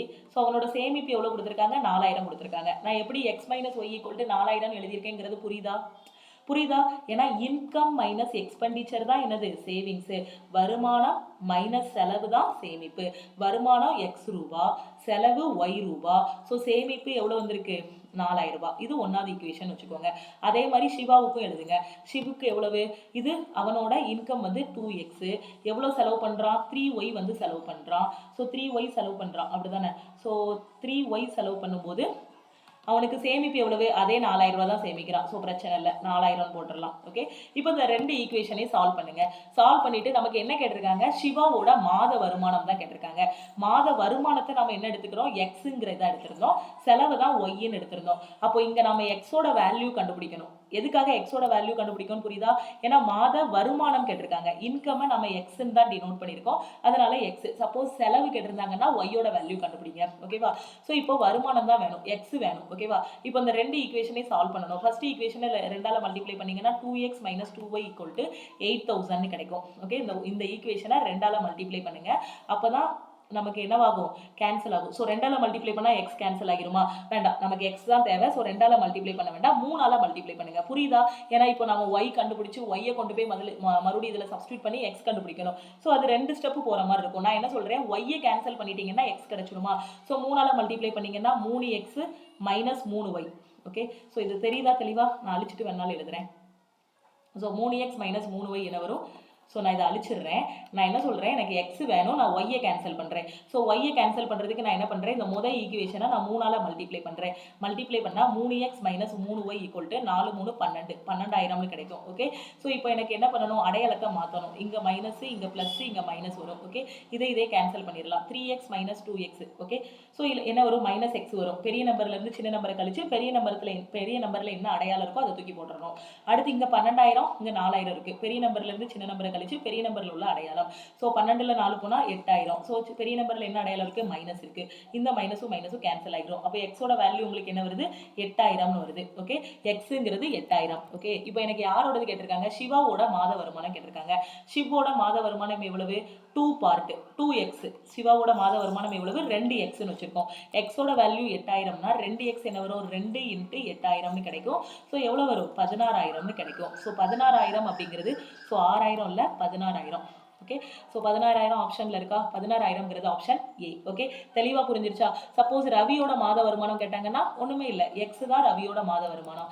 எக்ஸோட வேல்யூ எவ்வளவு, 8,000. அப்போ ரவியோட மாத வருமானம் எவ்வளவு, 8,000. சப்போஸ் இந்த கொஸ்டினில் செலவு பற்றி கேட்குறாங்க. ஓகே, ஸோ ரவியோட செலவு எவ்வளோ அப்படின்னு கேட்குறாங்க. ரவியோட செலவு எவ்வளோ அப்படின்னு கேட்குறாங்க. ரவியோட செலவு எவ்வளவு, ஒய். அப்போ நம்ம ஒய்யோட வேல்யூ கண்டுபிடிக்கணும். எக்ஸ் வந்து 8,000 கிடைச்சிருது. இந்த ஈக்குவேஷனில் சப்ஸ்டியூட் பண்ணுங்க. X minus y equal to 4,000 இருக்குது. எக்ஸோட வேல்யூ இதில் சப்ஸ்டியூட் பண்ணிங்கன்னா 8,000 மைனஸ் ஒய் ஈக்குவல் டு 4,000 கிடைக்கும். இதுலேருந்து ஒய்யோட வேல்யூ என்ன வரும், 4,000 இங்கே கொண்டு வாங்க, ஒய்யை இங்கே கொண்டு போங்க. அப்போ 8 மைனஸ் 4 4,000 கிடைக்கும். ஒய்யோட வேல்யூ என்னது, 4,000. ஓகேவா? இப்போ ரவியோட செலவு எவ்வளவு, 4,000. ஏன்னா ரவியோட செலவு என்ன அசியூம் பண்ணியிருக்கோம், ஒய்ன்னு அசியூம் பண்ணியிருக்கோம். ஸோ ஒய்யோட வேல்யூ 4,000. அப்போ ரவியோட சேமிப்பு என்னவா இருக்கும், 3 × ஒய்ன்னு இருக்கும். அப்போ ரவியோட சேமிப்பு என்ன வரும், 3 × 4,000. ரவியா அவன் பேர் என்ன, சிவா. சிவாவோட சேமிப்பு என்ன வரும், சிவாவோட செலவு, சேமிப்புன்னு சொல்லிட்டேன்னா, ஸோ எஸ்ஸை பார்த்தோன்னே சேவிங்ஸ்ன்னு சொல்லிட்டேன். சிவாவோட செலவு எவ்வளோ வரும், 3 ஒய்ன்னு வரும். ஒய்யோட வேல்யூ எவ்வளவு, 4,000. ஸோ 3 × 4,000 12,000. ஓகே, ஸோ கிளியராக புரியுதா? ஒரு வேல்யூ கண்டுபிடிச்சிட்டிங்க அப்படின்னா அதுக்கப்புறம் ரேஷியோவில் போய் மல்டிப்ளை பண்ணியிருக்கோங்க. என்ன கேட்டிருக்காங்களோ அதில் மல்டிப்ளை பண்ணுங்க, அவ்வளோதான். இப்போ நமக்கு கேட்டது என்ன அப்படின்னு பார்த்தீங்கன்னா, சிவாவோட மாத வருமானம் கேட்டாங்க. ஸோ சிவாவோட மாத வருமானம் நம்ம என்ன எடுத்துக்கிட்டோம், 2xன்னு எடுத்துக்கிட்டோம். ஷிவ். Okay, so 2x. எக்ஸோட வேல்யூ 8,000னா 2 × 8,000 16,000 வந்துச்சு. ஓகே, ஸோ 16,000 அப்படிங்கிறது நமக்கு ஆப்ஷன் ஏ. ஓகே, கிளியராக புரிஞ்சிருச்சா? அடுத்த கொஸ்டின் போயிடுவோமா? ஸோ இந்த கொஸ்டினில் பாருங்கள், இதில் என்ன சொல்லியிருக்காங்க, இது ரொம்ப பேசிக்கான கொஸ்டின் தான். The price of a bat and a ball are in the ratio 9:5. The price of the bat is rupees 380 more than the price of the ball. Find the price of the ball னு சொல்லியிருக்காங்க. ரொம்ப ஈஸியான question, 1 செகண்டில் solve பண்ணிடலாம். Example ஒரு 5 செகண்டில் solve பண்ணிடலாம். சொல்லப்போனால் ரொம்ப ப்ராக்டிஸ் பண்ணியிருந்தா ஒரு செகண்ட் 2 செகண்ட்லேயே சால்வ் பண்ணிடுவாங்க. ரொம்ப நாளாக ப்ராக்டிஸ் பண்ணியிருக்கக்கூடிய ஸ்டூடெண்ட்டு. ஒரு மட்டை மற்றும் பந்தின் விலை வந்து 9:5 அப்படின்னா, மட்டையின் விலை வந்து பந்தின் விலையை விட 380 ரூபா அதிகம். அப்படின்னா பந்தோட விலை என்னன்னு கேட்டிருக்காங்க. ஸோ இது வந்து என்னது, பேட்டோட ரேட்டு 9 பங்கு, பாலோட ரேட்டு பார்த்தீங்கன்னா 5 பங்கு இருக்கு. இப்போ பேட்டோட ரேட் இருக்கு இல்லையா, அதுக்கும் பாலோட ரேட்டுக்கும் உள்ள வித்தியாசம் பார்த்தீங்கன்னா 380 ரூபா. இதுக்கு அதான மீனிங்கு. மட்டையின் விலை வந்து பந்தோட விலையை விட 380 ரூபா அதிகமாக இருக்குன்னா என்ன அர்த்தம், அந்த பந்துக்கும் பேட்டுக்கும் உள்ள வித்தியாசம். இல்லைன்னா பேட்டோட விலையிலேருந்து பந்தோட விலையை கழிச்சிங்க அப்படின்னா எவ்வளோ வரும்னா 380 வரும். அப்போ 9 - 5 எத்தனை, 4 பங்கு. அப்போ 4 பங்கு எதுக்கு ஈக்குவலாக இருக்கும், 380க்கு ஈக்குவலாக இருக்கும். ஓகே, ஸோ இப்போ என்ன கேட்டிருக்காங்க, பந்தோட விலையை கண்டறியும் கேட்டிருக்காங்க. பந்தோட விலை எவ்வளவு, 9 பங்கு. பந்தோட விலையை கண்டறியும். பந்தோட விலை எவ்வளவு, 5 பங்கு. பேட்டோட விலை தான் 9 பங்கு. பந்தோட விலை எவ்வளவு, 5 பங்கு. ஓகே, ஸோ நான் சொல்றது புரியுதா? இப்போ என்ன சொல்லிட்டாங்கன்னா, 2 பேருமே இப்போ பந்து பார்த்தீங்க அப்படின்னா 5 பங்கு இருக்கு, பேட்டு பார்த்தீங்கன்னா 9 பங்கு இருக்கு. ரெண்டுக்கும் உள்ள வித்தியாசம் 380ன்னு சொல்லிட்டாங்க. அப்போ 4 பங்கு தான் 380. இப்போ யாரு கேட்டிருக்காங்க, பந்தோட விலை என்னன்னு கேட்டிருக்காங்க, பாலோட ரேட் என்னன்னு கேட்டிருக்காங்க. பாலோட ரேட்டு 5 பார்ட்டு. அப்போ 5 பார்ட்டுக்கு என்னன்னு கண்டுபிடிங்க, அவ்வளோதான். இதை எக்ஸ்ன்னு வச்சுக்கோங்க. கிராஸ் மல்டிப்ளை பண்ணுங்க. 4 × x = 380 × 5ன்னு கிடைக்கும். இதுல இருந்து x = 380 × 5 ÷ 4 கிடைக்கும். ஓகே, ஸோ கட் பண்ணீங்கன்னா உங்களுக்கு ஆன்சர் என்ன வரும், 4 வாய்ப்பாடு கட் ஆகும் இல்லையா, 9 4 36, 5 4 20. ஓகே, ஸோ அப்போ 95 × 5 5 5 25, 45 2 47, 475 ரூபா. பந்தோட விலை எவ்வளவு, 475 ரூபா. சப்போஸ் இப்போ வந்து எனக்கு பேட்டோட விலை கேட்குறாங்கன்னா என்ன பண்ணுவீங்க, ஸோ 4 பார்ட்டு தான் 380, பேட்டோட விலை எத்தனை பார்ட்டு வரும், 9 பார்ட்டுக்கு என்னன்னு கண்டுபிடிக்கணும், அவ்வளோதான். ஸோ அப்போ 380 × 9 ÷ 4 வரும். இதை எக்ஸ்ன்னு வச்சுட்டு கிராஸ் மல்டிப்ளை பண்ணிங்கன்னா, ஸோ இதை கட் பண்ணும்போது என்ன வரும், 95ன்னு இருக்கும். ஓகே. ஸோ 95 இன்ட்டு 9 போட்டிங்க அப்படின்னா உங்களுக்கு பேட்டோட விலை கிடைச்சிரும். அப்படி இல்லைன்னா இதை எப்படி சால்வ் பண்ணலாம்னா 4 பார்ட் 380. ஸோ 4 பார்ட் தான் 380 இருந்தால் இதுல இருந்து 1 பார்ட் என்னன்னு கண்டுபிடிங்க. 1 பார்ட் என்ன வரும்? 95 கிடைக்கும். 1 பார்ட் வந்து 95 கிடைச்சிருதா? இப்போ எனக்கு பந்தோட விலை கேட்டாங்கன்னா 1 பார்ட் 95னா 5 பார்ட் என்னன்னு கண்டுபிடிங்க. ஸோ 95 இன்ட்டு 5 போடும்போது பந்தோட விலை கிடைச்சிரும். பேட்டோட விலைனா 1 பார்ட் 95னா 9 பார்ட் என்னன்னு கண்டுபிடிங்க. ஸோ 95 இன்ட்டு 9ங்கும் போது பேட்டோட விலை கிடைச்சிரும். அவ்வளோதான். ஸோ ரொம்ப சிம்பிள். ஸோ ரொம்ப இது ரொம்ப ஈஸியாக இருக்கும். இதே மாதிரி தான் ப்ராஃபிட் அண்ட் லாஸ்லையும் அந்த பர்சன்டேஜாக கொடுத்துருப்பாங்க. செல்லிங் ப்ரைஸ் அது எல்லாமே ரேஷியோவாக கன்வெர்ட் பண்ணிட்டீங்கன்னா எது தேவையோ 1 பார்ட் கண்டுபிடிச்சிட்டு எது தேவையோ அது கூட நம்ம மல்டிப்ளை பண்ணிடலாம். ஓகே, தெளிவாக புரிஞ்சிருச்சா? அடுத்த கொஸ்டின் போமா? இந்த கொஸ்டின்ல பாருங்க, the ratio of the number of boys to that of the girls in the school is 5:2. ஒரு ஸ்கூல்ல இருக்கக்கூடிய பாய்ஸ் அண்ட் கேர்ள்ஸோட ரேஷியோ வந்து 5:2. if 87% of the boys and 80% of the girls are passed in the annual exam, பாய்ஸ்ல ஒரு 87%ம் கேர்ள்ஸ்ல ஒரு 80%ம் pass பண்ணிருக்காங்க. then find the percentage of students who failed in the annual exam. அப்போ அந்த ஸ்கூல்ல ஃபெயில் ஆன ஸ்டூடெண்டோட percentage என்னன்னு கேட்டிருக்காங்க. ரொம்ப ஈஸியான கொஸ்டின். ஒரு பள்ளியில் ஆண் குழந்தைகளின் எண்ணிக்கை மற்றும் பெண் குழந்தைகளின் விகிதம் வந்து எண்ணிக்கையின் விகிதம் வந்து 5:2. ஓகே, ஆண் குழந்தை பெண் குழந்தை விகிதம் பாத்தீங்கன்னா 5:2. ஓகே, ஆண்டு தேர்வில் 87% ஆண்கள் வந்து தேர்ச்சி பெற்றிருக்காங்க. ஓகே, ஆண்கள் வந்து பாத்தீங்கன்னா 87% பாஸ் பண்ணிருக்காங்க. பெண்கள் பாத்தீங்க அப்படின்னா 80% வந்து பாஸ் பண்ணிருக்காங்க. ஓகே, அப்படின்னா தோல்வி அடைந்த மாணவர்களின் சதவீதத்தை கண்டறியும் கேட்டிருக்காங்க. ரொம்ப ஈஸி. இப்போ நான் என்ன பண்ண போறேன் அப்படின்னு பாத்தீங்கன்னா இந்த 5:2 நான் ரேஷியோவா வச்சு பண்ண போறது இல்ல, நானா அசியூம் பண்ணிக்கிறேன். இப்போ அந்த ஸ்கூல்ல இருக்கக்கூடிய பாய்ஸை வந்து நான் 500ன்னு எடுத்துக்கிறேன். 100ஆல தான் மல்டிப்ளை பண்ணணும்னு இல்லை, 10ஆல கூட மல்டிப்ளை பண்ணிக்கலாம், 1000ஆல கூட மல்டிப்ளை பண்ணிக்கலாம், நீங்க எந்த நம்பர்னாலும் மல்டிப்ளை பண்ணிக்கலாம். ஆனா ரேஷியோ ஃபுல்லா மல்டிப்ளை பண்ணணும். அப்போ பாய்ஸோட எண்ணிக்கையை நான் 500ன்னு வச்சுக்கிறேன். கேர்ள்ஸையும் 100ஆல மல்டிப்ளை பண்ணி கேர்ள்ஸோட எண்ணிக்கையை நான் 200ன்னு வச்சுக்கிறேன். ஓகே, அப்போ அந்த கிளாஸ்ல இருக்கக்கூடிய அந்த ஸ்கூல்ல இருக்கக்கூடிய மொத்த பாய்ஸ் அண்ட் கேர்ள்ஸ் எவ்வளவு இருப்பாங்க? 500 + 200 700 இருப்பாங்க. இதுதான் யாரு? டோட்டல் மாணவர்கள். ஓகேவா? டோட்டல் ஸ்டூடெண்ட்ஸ் எவ்வளவு? 700 பேர். பாய்ஸை வந்து 5 பார்ட் இருக்கு இல்லையா, நான் 500ன்னு வச்சுக்கிறேன். நீங்க 5000 கூட வச்சுக்கோங்க, 50000 கூட வச்சுக்கோங்க, அது பிரச்சனை கிடையாது. சேமா தான் வரும் நமக்கு ஆன்சர். ஓகே, கேர்ள்ஸை வந்து நான் 200ன்னு வச்சுக்கிறேன். டோட்டலா அப்போ எவ்வளவு வருவாங்க? 500 + 200 700 பேர் வருவாங்க. ஓகே, ஸோ இதுக்கப்புறம் ரொம்ப ஈஸியாக சால்வ் பண்ணிடலாம். இப்போ என்ன சொல்லியிருக்காங்க, எனக்கு தோல்வி அடைந்த மாணவர்களோட சதவீதம் வேணும்னு சொல்லியிருக்காங்க. இப்போ எனக்கு என்னது, பாய்ஸ்ல எவ்வளோ பேர் பாஸ் பண்ணியிருக்கான்? 87% பேர் பாஸ் பண்ணியிருக்கான். அப்போ ஃபெயில் ஆனவன் எவ்வளோ பேர்? எப்பவுமே மொத்தத்தை வந்து 100ன்னு அசியூம் பண்ணிக்கோங்க. பாஸ் ஆனவன் 100ல 87% அப்படின்னா மீதி இருக்கவன் எல்லாம் ஃபெயில் ஆனவன் தானே. அப்போ ஃபெயில் ஆனவங்க எத்தனை பேர் இருப்பாங்க? 13% இருப்பாங்களா? புரியுதா நான் சொல்ற கான்செப்ட்? எப்பவுமே டோட்டலை வந்து 100ன்னு வச்சுக்கணும். டோட்டல் நம்பர் ஆஃப் பாஸ் ஆன பசங்க, மொத்த பாஸ் ஆன பசங்க பையங்க மட்டும் பாத்தீங்கன்னா 87%. மொத்த பையங்களை வந்து நான் 100%ன்னு எடுத்துக்கிறேன். அந்த 100ல 87 பாஸ் பண்ணிட்டா அப்படின்னா மீதி இருக்க 13 தான் என்ன ஆயிருப்பான்? ஃபெயில் ஆகியிருப்பான். ஸோ இப்போ ஃபெயில் ஆனவங்க 13%. பாய்ஸ் எவ்வளவு? 500 பேர். 500 பேர்ல ஃபெயில் ஆனவங்க எவ்வளவு? 13%. அப்போ ஃபெயில் ஆன பாய்ஸ் எவ்வளவு? 500 × 13/100ன்னு போடலாம். ஸோ 0 கட் ஆகிரும். ஸோ 13×5 65. ஓகே, ஸோ 65 பேர் ஃபெயில் ஆகியிருக்காங்க பாய்ஸில் ஃபெயில் ஆனவங்க. ஸோ நம்ம பிஎஃப்னு வச்சுக்கிறோம். பாய்ஸ் ஃபெயில் ஆனவங்க எவ்வளோ பேர் அப்படின்னு பார்த்தீங்கன்னா 65 பேர். அதே மாதிரி நம்ம கேர்ள்ஸ்லையும் கண்டுபிடிக்கணும் ஃபெயில் ஆனவங்க எத்தனை பேருன்னு. மொத்த கேர்ள்ஸ் எவ்வளவு? 200 பேர் நாம பண்ணியிருக்கோம், அசியூம் பண்ணியிருக்கோம். ஓகேவா? ஸோ 200 கேர்ள்ஸ் இருக்காங்க. கேர்ள்ஸில் பாஸ் ஆனவங்க எத்தனை பேர்? 80% பொண்ணுங்க வந்து பாஸ் பண்ணியிருக்காங்க. அப்போ ஃபெயில் ஆன பொண்ணுங்க எவ்வளோ பேர் இருப்பாங்க? டோட்டலாக 100ன்னு அசியூம் பண்ணிக்கோங்க. அப்போ ஃபெயில் ஆனவங்க எவ்வளோ பேர் இருப்பாங்க? ஃபெயில் ஆனவங்க கேர்ள்ஸில் 20% இருப்பாங்க. ஓகேவா? அப்போ ஃபெயில் ஆனவங்க மட்டும் தானே நமக்கு வேணும். தோல்வி அடைந்தவர்களோட கூட்டுத்தொகை தானே நம்ம, தோல்வி அடைந்தவர்களோட சதவீதம் தானே கண்டுபிடிக்கணும். ஃபர்ஸ்ட் தோல்வி அடைந்தவர்களோட கூட்டுத்தொகையை கண்டுபிடிச்சிடலாம். ஓகேவா? ஸோ அப்போ 20%. மொத்த கேர்ள்ஸ் வந்து 200, 200ல 20% ஃபெயில் ஆயிருக்காங்க. அப்போ ஃபெயில் ஆனவங்க எவ்வளோ பேர்? 40 பேர் ஃபெயில் ஆயிருப்பாங்க. அப்போ கேர்ள்ஸில் ஃபெயில் ஆனவங்க எவ்வளோ பேர்? ஸோ கேர்ள் ஃப்ரெண்டு கிடையாது, இது பாய் ஃப்ரெண்டு கிடையாது. பாய்ஸில் ஃபெயில் ஆனவங்க, இது கேர்ள்ஸில் ஃபெயில் ஆனவங்க. ஸோ கேர்ள்ஸில் ஃபெயில் ஆனவங்க எவ்வளவு? 40 பேர். ஓகேவா? அப்போ டோட்டல் ஃபெயிலியர் ஸ்டூடெண்ட்ஸ் எவ்வளவு வருவாங்க? பாய்ஸ்ல ஃபெயில் ஆனவங்க பிளஸ் கேர்ள்ஸ்ல ஃபெயில் ஆனவங்க. ஸோ 65 + 40 உங்களுக்கு எவ்வளவு வரும்? 105ன்னு வரும். இதுதான் டோட்டலா ஃபெயில் ஆன ஸ்டூடெண்ட். ஓகேவா? இப்போ எனக்கு என்ன கேட்டிருக்காங்கன்னா ஆண்டு தேர்வில் மொத்தமாக தோல்வியடைந்த மாணவர்களோட சதவீதம். ஓகேவா? ஸோ எவ்வளோ பேர் ஃபெயில் ஆயிருக்காங்களோ அவங்களோட சதவீதம் கேட்டிருக்காங்க. அப்போ ஃபெயில் ஆனவங்க எவ்வளோ பேர்? 105 பேர். அந்த ஸ்கூலில் எவ்வளோ பேர் இருந்தாங்க? 700 பேர் இருந்தாங்க. 700 பேரில் எவ்வளோ பேர் ஃபெயில் ஆயிருக்காங்க? 105 பேர் ஃபெயில் ஆயிருக்காங்க. இப்போ ஃபெயில் ஆனவங்க எவ்வளோ பேர் அப்படின்னு கேட்டால் 105 நீங்கள் டக்குன்னு சொல்லிடுவீங்க. அதில் சதவீதம் கேட்டிருக்காங்க. அப்போ டோட்டல் 700, ஃபெயில் ஆனவங்க 105. ஸோ சதவீதம்ங்கிறதுனால நான் என்ன பண்ணணும்? இன்ட்டு 100 போடணும். அவ்வளோதான். இந்த 2 0 கட் ஆகிரும். ஒரு 7 7 15 7 105. ஓகே, அப்போ எவ்வளோ பேர் ஃபெயில் ஆயிருக்காங்க? 15% பேர் ஃபெயில் ஆயிருக்காங்க. 15%ங்கிறது ஆப்ஷன் சி. ஓகே, கிளியரா புரிஞ்சிருச்சா? ரொம்ப ரொம்ப ஈஸியான கொஸ்டின். கான்செப்டை புரிஞ்சுக்கணும். இந்த மாதிரி அசியூம் பண்ண தெரியணும். இப்போ 5 இதை வந்து 5 2 எடுத்து பண்ணலாம். ஆனால் எப்படி வரும்னா 0 பாயிண்ட்ல ஆன்சர் வரும். அப்படி வரும்போது கால்குலேஷன்ல மிஸ்டேக் விட்டுருவோம். அதனால நான் ரவுண்டா 500 200 இல்லை 5000 2000 அந்த மாதிரி எடுத்து பண்ணீங்க அப்படின்னா ஆன்சர் ஈஸியா வந்துடும். ஓகே, அடுத்த கொஸ்டின் போமா? அடுத்த கொஸ்டின் பாருங்க. பின்வருவற்றில் குறைந்த விகிதம் எது? லோயஸ்ட் ரேஷியோ எதுன்னு கேட்டிருக்காங்க. ஃபர்ஸ்ட் ஒரு கொஸ்டின் சொல்லி கொடுத்தேன் இல்லையா? அதே மாதிரி தான் இதையும் சால்வ் பண்ணணும். ஸோ 3/22 வரும். அடுத்து என்ன இருக்கு?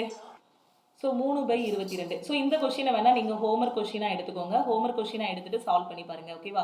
ஸோ என்னன்னா நம்ம போன இதில் அசெண்டிங் ஆர்டர் டிசெண்டிங் ஆர்டரில் நம்ம எழுதணும் இல்லையா? இதில் என்னன்னா இருக்கிறதுல எது கம்மியானதுன்னு கண்டுபிடிக்கணும். அதே மாதிரி டிவைட் பண்ணுங்க. டிவைட் பண்ணிட்டு எதில் வேல்யூ கம்மியாக வருதோ அதுதான் இதுக்கான ஆன்சர். ஓகே, ஸோ இதை வேணா ஆன்சர் ஹோம்ஒர்க் கொஸ்டினாக எடுத்துட்டு ஸோ சால்வ் பண்ணி பார்த்துட்டு என்ன ஆன்சர் வருதுன்னு சொல்லுங்க. ஓகே, அடுத்த கொஸ்டின் போயிடுவோமா? ஸோ இந்த கொஸ்டினில் பாருங்க, arrange the given ratios in descending order. So இதையுமே ஹோம்ஒர்க் கொஸ்டினாக எடுத்துக்கலாம். ஸோ இந்த 2 கொஸ்டினே ஹோம்ஒர்க் கொஸ்டினாக எடுத்துக்கோங்க. மேலே உள்ள கொஸ்டினையும் நீங்களே சால்வ் பண்ணுங்க, கீழே இருக்கக்கூடியதுலையும் நீங்கள் சால்வ் பண்ணுங்க. ஓகேவா? ஸோ 4 ஆப்ஷன் இருக்கு. 4 ஆப்ஷனில் என்ன இதில் எழுதணும்? இறங்கு வரிசையில் டிசெண்டிங் ஆர்டரில் எழுதணும். ஃபர்ஸ்ட் கொஸ்டின் சொல்லி கொடுத்தேன் இல்லையா? அதே மாதிரி அந்த டிவைட் பண்ணிட்டு எது பெரிய நம்பரோ அதை ஃபர்ஸ்ட், அதுக்கடுத்து சின்ன நம்பர், அதுக்கடுத்து சின்ன நம்பர், இந்த ஆர்டரில் எழுதணும். இதில் வந்து பார்த்தீங்க அப்படின்னா டிவைட் பண்ணிட்டு இருக்கிறதுல எந்த வேல்யூ கம்மியாக வருதோ அதுதான் ஆன்சர். Okay, so புரிஞ்சிருச்சா? ரெண்டையுமே நீங்கள் சால்வ் பண்ணி பார்த்துட்டு ஆன்சர் என்ன வருதுன்னு சொல்லுங்கள். அடுத்த கொஸ்டின் போகுமா? ஸோ இந்த கொஸ்டினில் பாருங்கள், the salaries of A B C are in the ratio. So 3/2 6/5 4/3. நிறைய பேர் ரேஷியோவை ஃப்ராக்ஷனில் கொடுத்தாலே எக்ஸாமில் பயந்துருவாங்க. ஸோ ஃப்ராக்ஷனில் கொடுத்தாலும் நம்ம வந்து அதை எல்சிஎம் எடுத்தோம் அப்படின்னா ஹோல் நம்பராக மாற்றிக்கலாம். ஓகேவா? The salary of AB together is 40,500. Okay, by what percentage is the salary of A more than that of C ன்னு சொல்லியிருக்காங்க. ரொம்ப ரொம்ப ஈஸியான கொஸ்டின் தான். ஏபிசி 3 பேரோட சம்பளம் பார்த்தீங்க அப்படின்னா இந்த ரேஷியோவில் இருக்கு. 3/2 6/5 4/3ங்கிற விகிதத்தில் இருக்கு. ஏபியோட சம்பளம் பார்த்தீங்கன்னா 40,500. ஏயோட சம்பளம் சியை விட எவ்வளோ சதவீதம் அதிகமாக இருக்குன்னு கேட்டிருக்காங்க. ஓகே, ஸோ 3 பேரோட ரேஷியோ வந்து நமக்கு என்ன சொல்லியிருக்காங்க? 3/2 6/5 4/3. இது யாரு? இது ஏ, இது பி, இது சி. இப்போ இவங்க 3 வரையும் ஒரே நம்பரா நான் கொண்டு வரணும். அதுக்கு நான் என்ன பண்ணணும்னா 2 5 3 இதுக்கு வந்து நான் எல்சிஎம் எடுக்கணும். ஸோ 2 5 3 இதுக்கு எல்சிஎம் என்ன வரும்? இதுக்கு எல்சிஎம் வந்து 30 வருமா? ஸோ இதுக்கு எல்சிஎம் என்ன வரும்? 30 தான் இதுக்கு எல்சிஎம் வரும். ஓகே, ஸோ 30 இதை 30 ஆக்கணும் அப்படின்னா நான் எதால பெருக்கணும்? 15ஆல மல்டிப்ளை பண்ணணும். இதை 30 மாற்றணும் அப்படின்னா 6ஆல மல்டிப்ளை பண்ணணும். இதை 30 மாற்றணும் அப்படின்னா நான் 10ஆல மல்டிப்ளை பண்ணணும். அப்படிதானே? அப்போ எல்லா பகுதியுமே ஒரே மாதிரி வந்துருமா? அப்போ 45:36:40 அந்த ரேஷியோ இந்த மாதிரி வந்துடும். ஓகே, ஸோ 45:36:40 வந்துடும். இதுதான் யாரு? ஏயோட சம்பளம், இது பியோட சம்பளம், இது சியோட சம்பளம். எனக்கு என்ன கொடுத்துருக்காங்க? ஏபியோட சம்பளத்தோட கூட்டுத்தொகை 40,500ன்னு சொல்லியிருக்காங்க. ஸோ ஏ அண்ட் பியோட சம்பளத்தோட கூட்டுத்தொகை என்ன வரும்? 45 பங்கு, இவன் 36 பங்கு வாங்குறான். கூட்டுத்தொகை என்ன வரும்? 6 5 11 4 3 7 7 1 8 81 பங்கு வரும். இந்த 81 பங்கு எதுக்கு ஈக்குவலா இருக்கும்? இந்த 4500க்கு ஈக்குவலா இருக்குமா?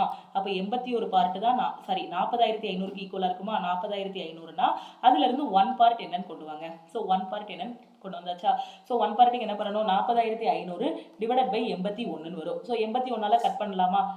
ரொம்ப உட்காந்து 9ஆம் வாய்ப்பாடு 3ஆம் வாய்ப்பாடுலாம் கட் பண்ணாதீங்க. யூனிட் டிஜிட் பாருங்க, இங்க 1 இருக்கு, இங்க 5ல முடிஞ்சிருக்கு. கண்டிப்பா 5 டைம்ஸ் போகும். அப்படி 5 டைம்ஸ் போகலன்னா அதுக்கப்புறம் 3ஆம் வாய்ப்பாடு 9ஆம் வாய்ப்பாடை வச்சு செக் பண்ணிக்கலாம். ஓகே, ஸோ ஏன்னா யூனிட் டிஜிட் வச்சு பார்க்கும்போதே ஃபுல்லாவே கேன்சல் ஆகிற மாதிரி தான் இருக்கும். 5 405 வருது. ஸோ 5 டைம்ஸ் போகுமா? அப்போ 1 பார்ட் என்ன வருது? 500ன்னு கிடைக்கி. 1 பார்ட் என்ன கிடைச்சிருது? 500ன்னு கிடைச்சிருது. இப்போ எனக்கு என்ன கேட்டிருக்காங்க? ஏயோட சம்பளம் சியை விட எவ்வளவு சதவீதம் அதிகம்னு கேட்டிருக்காங்க. ஓகே, அப்போ ஏயோட சம்பளம் உங்களுக்கு எவ்வளவு வருது? ஸோ ஏயோட சம்பளம் எவ்வளோ இருக்கு? 45 பங்கு. ஸோ இதுக்கு இவ்வளோ தூரம் வர வேண்டிய அவசியமே இல்லை. இவ்வளோ தூரம் இதெல்லாம் கால்குலேட் பண்ண வேண்டிய அவசியமே இல்லை. இது வந்து ஏயோட சம்பளம் சியை விட எவ்வளவு சதவீதம் தானே கேட்டிருக்காங்க, ரேஷியோலே முடிச்சு விட்டுறலாம். சப்போஸ் இங்க சதவீதத்துக்கு பதிலாக ஏயோட சம்பளம் சியை விட எவ்வளோ அதிகமாயிருக்கு அப்படின்னு கேட்டிருந்தாங்கன்னா நம்ம என்ன பண்ணலாம், இந்த 1/500 கண்டுபிடிக்கலாம். இப்போ இந்த 1/500ங்கிறது தேவையே இல்லை. இப்போ இந்த 1/500 எங்க யூஸ் ஆகும்னா, ஏ வந்து சியை விட எவ்வளோ அதிகமாக இருக்கான் அப்படின்னு கேட்டிருந்தாங்கன்னா, இப்போ ஏ எவ்வளவு 45, சி எவ்வளவு 40, டிஃபரன்ஸ் எடுத்தீங்கன்னா எவ்வளோ வரும், 5 பார்ட் வரும். 1/500னா 5 பார்ட் என்ன வரும், 5 × 500, ஸோ 2500 வரும். ஓகே, ஸோ இதுதான் என்னது, ஏ வந்து சியை விட அதிகமாக இருக்கக்கூடிய சம்பளம். ஓகேவா, ஸோ ஏக்கும் சிக்கும் உள்ள டிஃபரன்ஸ் எவ்வளோனா 2500 வரும். இப்போ நமக்கு இந்த கொஸ்டினை பொறுத்த வரைக்கும் இதெல்லாம் தேவையே இல்லை, இதெல்லாம் தேவையே இல்லை. இந்த இடத்துலயே இந்த சம்ம முடிச்சிடலாம். இப்போ சப்போஸ் எனக்கு அமௌண்ட்டில் கேட்டிருந்தாங்க அப்படின்னா நான் 1 பார்ட் என்னன்னு கண்டுபிடிச்சிட்டு ஏ வந்து சியை விட எவ்வளோ அப்படிங்கிறது சொல்லிடலாம், 2500 அதிகமாக வாங்குறான் அப்படின்னு நான் சொல்லிடலாம். ஓகே, ஆனால் இப்போ எனக்கு அமௌண்ட்டே தேவையில்லை. இந்த 40500 கொடுக்கலனாலுமே எனக்கு பிரச்சனையே கிடையாது. இந்த கொஸ்டினில் ஏ மற்றும் பியோட சம்பளம் வந்து 40500 கொடுக்கலனாலுமே நான் ஆன்சரை கண்டுபிடிச்சிடலாம். எப்படின்னு பார்த்தீங்கன்னா இந்த ரேஷியோ வச்சே சம்ம முடிச்சிடலாம். ஏ வந்து 45 பங்கு வாங்குறான், பி வந்து 36 பங்கு, சி வந்து 40 பங்கு. இப்போ சியை விட ஏ எவ்வளோ அதிகம் வாங்குறான், இதை பங்குன்னு கூட வேண்டாம். ஏயோட சம்பளம் 45 ரூபா, பியோட சம்பளம் 36 ரூபா, சியோட சம்பளம் 40 ரூபான்னு வச்சுக்கோங்க. சியை விட எவ்வளவு அதிகமா வாங்குறான், 5 ரூபாய் அதிகமா வாங்குறான், 5 பங்கு அதிகமா வாங்குறான். ஓகேவா, எனக்கு பெர்சன்டேஜ் தான் வேணும். ஸோ யாரை விட, சியை விட. அப்போ சியை கீழே போட்டுருங்க.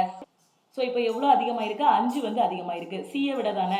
ஸோ அதனால் சியை கீழே போட்டுக்கோங்க. எனக்கு பர்சன்டேஜுங்கிறதுனால இன்ட்டு 100 போட்டுக்கோங்க. ஸோ 0 கட் ஆகிரும். திருப்பி 2 தடவை போகும், இது 5 தடவை போகும். ஸோ 5 5 25, 25/2 இன்னும் சிம்பிளிஃபை பண்ணிங்கன்னா 12.5% கிடைக்கும். அப்போது சி வந்து எவ்வளோ, ஏயின் சம்பளம் சியை விட எவ்வளோ பர்சன்டேஜ் அதிகமாக இருக்குது, 12.5% அதிகமாக இருக்குது. 12.5%ங்கிறது ஆப்ஷன் டி.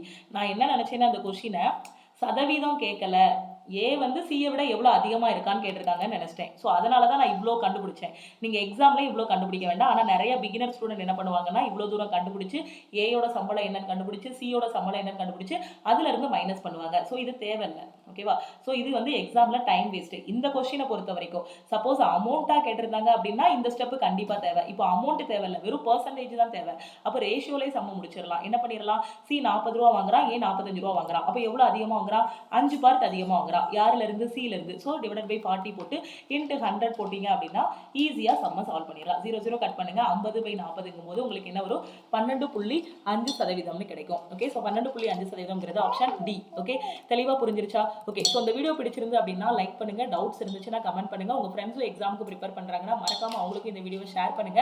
ஸோ குவான்ஸுக்கான 50 டேஸ்க்கான ஸ்டடி பிளானை தொடர்ந்து 50 நாளும் கரெக்டாக ஃபாலோ பண்ணிட்டு வாங்க. உங்களுக்கு குவான்டிடேட்டிவ் ஆப்டிடியூடே அப்படி ரிவைஸ் பண்ண மாதிரி இருக்கும். ஓகேவா, ஸோ அதே மாதிரி பார்த்தீங்கன்னா நீங்கள் இன்னும் நம்ம டெலகிராம் குரூப், டெலகிராம் சேனலில் ஜாயின் பண்ணலை அப்படின்னா டெலகிராம் குரூப் அண்ட் சேனலில் ஜாயின் பண்ணிக்கோங்க. ஸோ நம்ம லக்ஷ்மி மேக்ஸ் ஆப்பை வந்து டவுன்லோட் பண்ணலை அப்படின்னா ப்ளே ஸ்டோரில் போய் லக்ஷ்மி மேக்ஸ் ஆப்பை வந்து டவுன்லோட் பண்ணிக்கோங்க. நீங்கள் மேக்ஸில் ரீசனிங்கில் வீக்காக இருக்கீங்க, நான் என்னோட மேக்ஸ் அண்ட் ரீசனிங் ஸ்கோரை இம்ப்ரூவ் பண்ணணும் அப்படின்னு சொன்னீங்கன்னா குவான்ஸ் ப்ளஸ் ரீசனிங்கான A to Z கிளாஸஸ் இருக்குது. ஸோ இதில் ஜாயின் பண்ணிக்கோங்க. இல்லை central government exam, state government எக்ஸாம்ஸை நான் ஃபஸ்ட் அட்டெம்ப்ட்டில் கிளியர் பண்ணணும் அப்படின்னா ஆல் இன் ஒன் கோர்ஸ் வந்து நம்ம ஆப்பில் அவைலபிளாக இருக்குது. ஸோ ஆல் இன் ஒன் கோர்ஸோட ஆஃபர் வந்து இன்னைக்கு க்ளோஸ் ஆக போகுது. ஆல் இன் ஒன் கோர்ஸோட ப்ரைஸ் பார்த்தீங்கன்னா 1399 தான். ஓகேவா, ஸோ நார்மலான டேஸில் பார்த்தீங்கன்னா 1499 ப்ரைஸ் இருக்கும். ஸோ இன்னைக்கு பார்த்தீங்க அப்படின்னா ஆல் இன் ஒன் கோர்ஸோட ப்ரைஸ் வெறும் 1399 தான். உங்களுக்கு லைஃப் டைம் வேலிடிட்டி இருக்கும். எந்த ஒரு ஸ்டேட் கவர்மெண்ட், சென்ட்ரல் கவர்மெண்ட் எக்ஸாமும் ஃபர்ஸ்ட் அட்டெம்ப்ட்ல கிளியர் பண்ணிடலாம். ஓகே, ஸோ இதுக்கு என்ன பண்ணணும்னா வீடியோக்கு கீழே இருக்கக்கூடிய டிஸ்கிரிப்ஷனில் ஆப்போட லிங்க் கொடுத்துருப்பேன். அதை கிளிக் பண்ணி நம்ம ஆப்பை டவுன்லோட் பண்ணிக்கோங்க. இல்லை ப்ளே ஸ்டோரில் போயினாலும் டவுன்லோட் பண்ணிக்கோங்க. டவுன்லோட் பண்ணிட்டு உங்களோட மொபைல் நம்பர் என்டர் பண்ணி லாகின் பண்ணிக்கோங்க. நம்ம ஆப்பில் ஒரு வெல்கம் மெசேஜ் வரும். Okay, welcome to Lakshmi maths கம்யூனிட்டின்னு ஒரு மெசேஜ் வரும். ஸோ அதில் ரிப்ளை பண்ணுங்க, I want to join all in one course message பண்ணீங்க, ரிப்ளை பண்ணீங்க அப்படின்னா நம்ம டீம்ல இருந்து உங்களை கான்டாக்ட் பண்ணிட்டு எப்படி ஜாயின் பண்ணணும்னு சொல்லுவாங்க. ஆப்பில் டேரெக்டாக போய் ஜாயின் பண்ண வேண்டாம், எக்ஸ்ட்ரா ஒரு 300 rupees பே பண்ணுற மாதிரி இருக்கும் ஆப்பில் ஜாயின் பண்ணிங்கன்னா. ஸோ நீங்கள் டேரெக்டாகவே ஜிபே பண்ணுற மாதிரியோ இல்லை ஃபோன்பே பண்ணுற மாதிரியோ இல்லை அப்படி இல்லைன்னா உங்களுக்கு அக்கௌண்ட் டீட்டெயில் சொல்லிடுவாங்க. ஸோ அதுக்கு நீங்கள் அமௌண்ட் சென்ட் பண்ணிட்டீங்க அப்படின்னா ஒரு 30 minutesல உங்களுக்கு கோர்ஸ் சக்ஸஸ் வந்து கொடுத்துருவாங்க. ஸோ ஒரு டைம் தான் நீங்கள் பே பண்ணுற மாதிரி இருக்கும். உங்களுக்கு லைஃப் டைம் வேலிடிட்டி வந்து இருக்கும். ஆல் இன் ஒன் கோர்ஸில் maths, reasoning, general awareness, English, revision classes, previous year questions, general science, அதுக்கப்புறம் லைவ் கிளாஸஸ் எல்லாமே கவர் ஆகும். இருக்கும். ரயில்வேனா ரயில்வே தனியாக இருக்கும், எஸ்எஸ்சினா எஸ்எஸ்சி தனியாக இருக்கும், அதே மாதிரி பேங்கிங்னா பேங்கிங் தனியாக இதிலே படிச்சுக்கலாம். ஸோ ஒரே கோர்ஸ்லேயே எல்லா கவர்மெண்ட் எக்ஸாமும் கிளியர் பண்ணுற மாதிரி இருக்கும். எல்லாமே செப்பரேட்டாக உங்களுக்கு தெளிவாக டீச் பண்ணியிருப்போம். ஸோ கன்ஃபியூஷனும் இருக்காது. ஓகேவா? ஸோ ஜாயின் பண்ணக்கூடிய ஸ்டூடெண்ட்ஸ் இல்லை பிகினராக இருக்கீங்க, இல்லை நான் ஒரு வருஷமாக படிக்கிறேன், 2 வருஷமாக படிக்கிறேன், ஒரு கவர்மெண்ட் எக்ஸாம் என்னால் கிளியர் பண்ண முடியல அப்படின்னு நினைக்கக்கூடிய எல்லா ஸ்டூடெண்ட்டுக்குமே இது வந்து ஒரு 200% ரொம்பவே ஹெல்ப்ஃபுல்லாக இருக்கும். ஸோ இதை வந்து நீங்கள் ஃபாலோ பண்ணிக்கோங்க. உங்களுக்கு இன்னும் டீட்டெயில் வேணும் அப்படின்னா நம்ம ஆப்பில் டைரெக்டாக மெசேஜ் பண்ணிக்கலாம், இல்லை இந்த நம்பருக்கு வாட்ஸ்அப் பண்ணுங்கள் 9043379345. இந்த நம்பருக்கு வாட்ஸ்அப் பண்ணுங்கள். அப்படி இல்லைனா இந்த நம்பருக்கு கால் பண்ணி நீங்கள் கோர்ஸில் ஜாயின் பண்ணுறதுக்கான டீட்டெயில்ஸ் கேட்டுக்கலாம். ஸோ இந்த ஆஃபர் வந்து இன்னைக்கு க்ளோஸ் ஆகிரும், 1399 இன்னைக்கு க்ளோஸ் ஆகிரும். ஸோ ஜாயின் பண்ணக்கூடிய ஸ்டூடெண்ட்ஸ் குயிக்காகவே ஜாயின் பண்ணிக்கோங்க. ஓகே, அதே மாதிரி நீங்கள் ஜாயின் பண்ணதுக்கப்புறம் உங்களுக்கு ஒரு வாட்ஸ்அப் குரூப் கொடுத்துருவோம். அந்த குரூப்பில் உங்களை மாதிரி நிறைய ஸ்டூடெண்ட்ஸ் இருப்பாங்க. ஸோ அதுலேயே நீங்கள் வந்து டிஸ்கஸ் பண்ணிக்கலாம். அதே மாதிரி டெய்லி லைவ் கிளாஸஸ் வந்து கொண்டு போயிட்டு இருக்கோம். இந்த லைவ் கிளாஸில் உங்களோட டவுட்ஸ் எல்லாமே நீங்கள் வந்து கிளாரிஃபை பண்ணிக்கலாம். இன்னும் டீட்டெயில் இன்ஃபர்மேஷன் வேணும் அப்படின்னா நீங்கள் வாட்ஸ்அப் பண்ணி கேட்டுக்கலாம். ப்ரிப்பரேஷனை ஸ்டார்ட் பண்ணுங்க. ஜூன்ல என்டிபிசி எக்ஸாம் இருக்கு ரயில்வேல, அதே மாதிரி அக்டோபர்ல குரூப் டி இருக்கு, அதே மாதிரி ஏஎல்பி, அதுக்கப்புறம் டெக்னீஷியன், அப்புறம் இன்னும் ஆர்பிஎஃப்கான நோட்டிஃபிகேஷன் எல்லாமே ரிலீஸ் பண்ணுவாங்க. ஸோ குயிக்காகவே ஜாயின் பண்ணிக்கோங்க. ப்ரிப்பரேஷன் ஸ்டார்ட் பண்ணுங்க. யார் என்னன்னாலும் சொல்லிட்டு போயிட்டே இருக்கட்டும். உங்களோட வேலை என்னன்னா படிக்கிறது, ப்ராக்டிஸ் பண்றது, எக்ஸாம் பாஸ் பண்ணிட்டு வேலைக்கு போறது, இவ்வளவுதான். ஓகேவா? ஸோ திருப்பியும் நம்ம அடுத்த கிளாஸ்ல மீட் பண்ணலாம். தேங்க்யூ.